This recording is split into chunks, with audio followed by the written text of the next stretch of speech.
السلام عليكم، أهلا بحضراتكم جميعا. هنعمل النهاردة مع بعض الرقاق الناشف. كل عام وانتم طيبين وبألف خير وسعادة يا رب. عيد سعيد عليكم وعلينا اللهم أمين.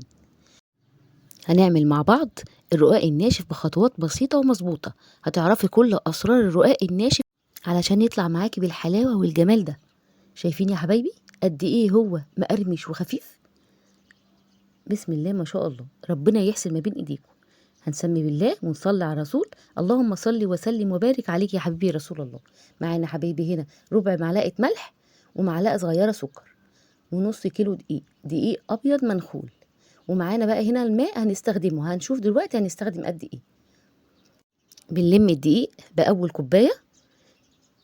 تمام، المهم العجينه بتكون طريه وناعمه وفي نفس الوقت متماسكه، ما بتكونش بتلزق في الايد يا بنات. دي اهم خطوه من خطوات نجاح العجينه. انا كده جبت الكوبايه التانية زي ما انتوا شايفين كده حبايبي. انا ما استخدمتهاش كلها، انا استخدمت 3/4 منها. يعني كده استخدمت انا الدقيق كوبايتين الا ربع. ممكن حضراتكم تستخدموا اقل وممكن اكتر على حسب نوع الدقيق. زي ما انتوا شايفين كده انا لميتها على الرخامه. اهم حاجه تكون طريه وناعمه وفي نفس الوقت مش بتلزق. هقسمها بقى يا بنات كور كده واسيبها تريح. هو مش بيخمر، هو بس بيريح. هقسمها كور على صينيه كده مفروشه بين الدقيق وغطيها هتريح خالص معاكي. انا سبتها حوالي نص ساعه. تمام، لان الجو حر. بنجيب بقى رشه من الدقيق وبنجيب اول كوره عملناها وبنفردها. انا بفرد الكور دي كلها مقاس الرغيف، رغيف العيش، وبركنها وبرجع اخد اول كوره فردتها مقاس الرغيف وابدا بقى اعملها وافردها خالص كده عشان اسويها. النهارده ان شاء الله مش هنسويها في الفرن، هسويها على البوتاجاز من فوق. هقلب صينيه كده على البوتاجاز وهسويها معاكم. طريقه سهله جدا وبسيطه وهتريحك، وخصوصا لو بتعملي لوحدك. تمام يا حبايبي، ممكن تحط صينيه صينيتين 3 زي ما انت عايزه. اهم حاجه الخطوات واحده واحده معاك اهو، علشان البنات الصغيرين حبايبي اللي بيتعلموا. تمام، انا بفردها وارجع اركنها تاني. طبعا هرش دقيق ما بين كل واحده. انا كده بفرد التانية، بفردها مقاس الرغيف يا بنات، وبركنها كده برصها في صينيه وبرش عليها دقيق علشان ما يلزقش، لانه هيريح مني جامد. هيبقى جميل وانت بتفرديه بقى تاني مره كده، هيبقى جميل جدا. بسم الله ما شاء الله. المقاس الرقاقه دي بعد كده ان شاء الله في التسويه هتتسوى في صينيه مقاس 30، واركنيها بقى مع اللي احنا فردناهم قبل كده. تمام، انا بس علشان ما اطولش عليك هوريكم دي بس، وبعد كده هوريكم انا عملت ايه. مش هفرد معاكم حاجه تاني. تمام يا بنات كده، انا دي اخر كوره فردتها زي ما انتوا شايفين كده حبايبي.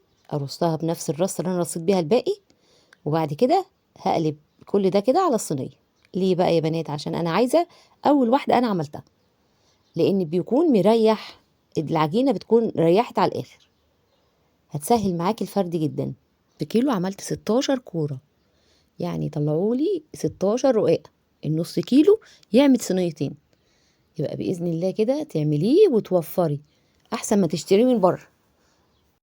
زي ما انتوا شايفين كده يا بنات، انا بفرد من النص لبره، واهم حاجه الاطراف لازم تكون الاطراف والنص وكل المقاس كله زي بعضه. ما ينفعش يا حبايبي الاطراف تكون تخينه. افردي من النص واطلعي على بره زي ما انا بعمل كده، والاطراف تكون بنفس مستوى الداخلي.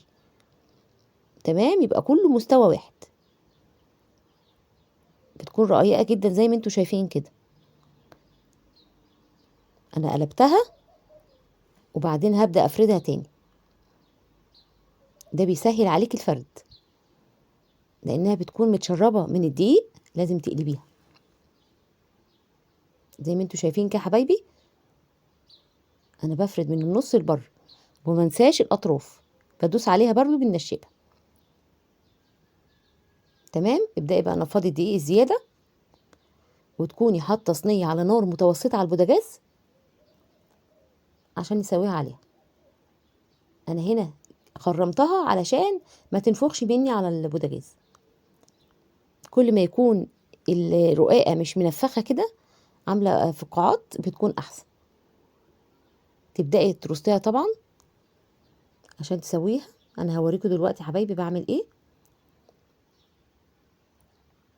طبعا احنا عرفنا طريقه الفرد تمام. انا هنا حطيتها على صينيه مقلوبه، صينيه ألمونيا عاديه، قلبتها على نار متوسطه على عين المتوسطه زي ما انتم شايفين كده. بيبدأ لونها يغير. اول ما تشمع كده على اول راق اقلبها على الوش التاني، وابدا اقلب بقى من الوش ده للوش ده لغايه ما تاخد كده لون حلو وتكون استوت كلها. زي ما انتم شايفين كده يا حبايبي، سهل وبسيط وجميل جدا. املي بيتك بالخير واعملي الحاجات دي في البيت، ما تشتريهاش من بره تاني. تسلم ايدك مقدما. كل سنه وانتم طيبين يا حبايبي.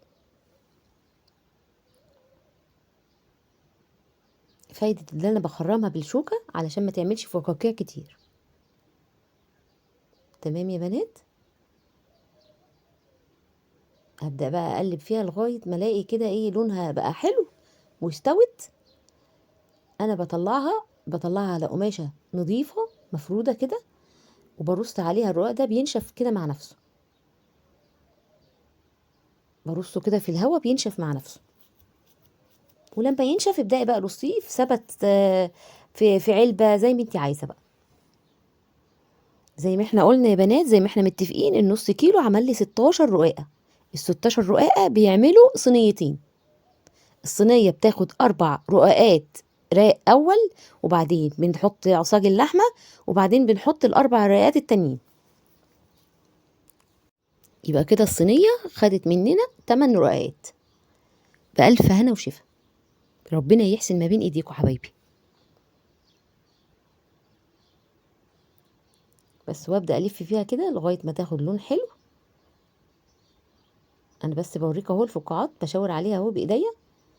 لو أنا مش بخرمها بالشوكة كان هتعمل فقاعات أكتر من دي. بمسح بقى الصينية قبل ما أحط الرقاقة التانية زي ما انتوا شايفين كده حبايبي. وخلي بالكم، ربنا يحفظنا حبايبي جميعا. الصينية بتبقى سخنة جدا، خلي بالك. امسحيها حلو وحط الرقاقة التانية عليها، وابدأي سويها بنفس الطريقة. شايفين لونها بيغير ازاي؟ انا هنا ما قطعتلكمش الفيديو. لونها بيغير خلاص، هي كده اتشمعت. ابدأ اقلبها على الوش التاني.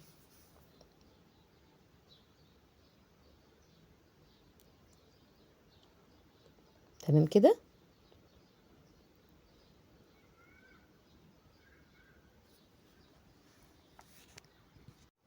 زي ما انا بعمل كده يا بنات اعملوا.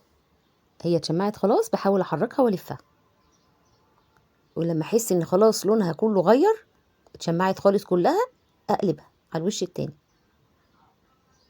انا عملت الرقاق الطري، كان في حد من حبايبي طلبه متابعيني، انا عملته وجميل جدا. باذن الله برضو تجربوه وعرفوني في التعليقات. انا هنا عشان ما اطولش عليكم الفيديو بقى، انا هعمل الباقي مع نفسي وهوريكم النتيجة في الاخر. حاجة بسم الله ما شاء الله روعة. هو سهل ان شاء الله. اعمليه بالطريقة دي وهتبقي استاذة في الرقاق.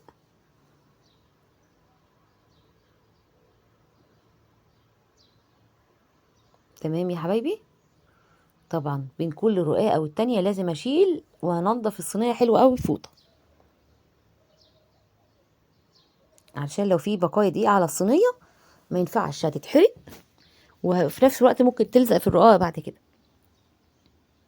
لا، لازم كل رقاقة اشيلها انضف الصينية حلوة قوي من الدقيق. تمام كده يا بنات. كده عرفنا طريقة الفرد وعرفنا طريقة التسوية.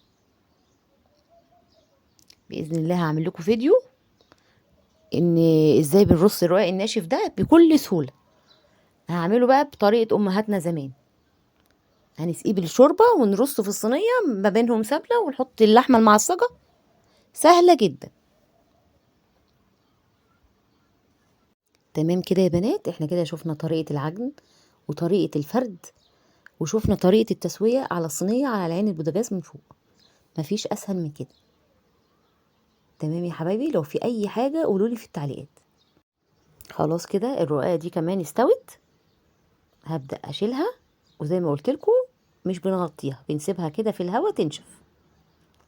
تمام، هنضف بقى الصينية زي ما قلت لكم، وهبدأ ارص الرقاقة عليها لغاية ما نخلص الكمية كلها بالطريقة دي. اتمنى يكون الفيديو نال اعجابكم، ولو عجبكم اشتركوا في القناة وفعلوا زر الجرس على الكل علشان يوصل لكم كل جديد. ما تنسوش يا حبايبي ادعموني بلايك وشير لكل حبايبكم.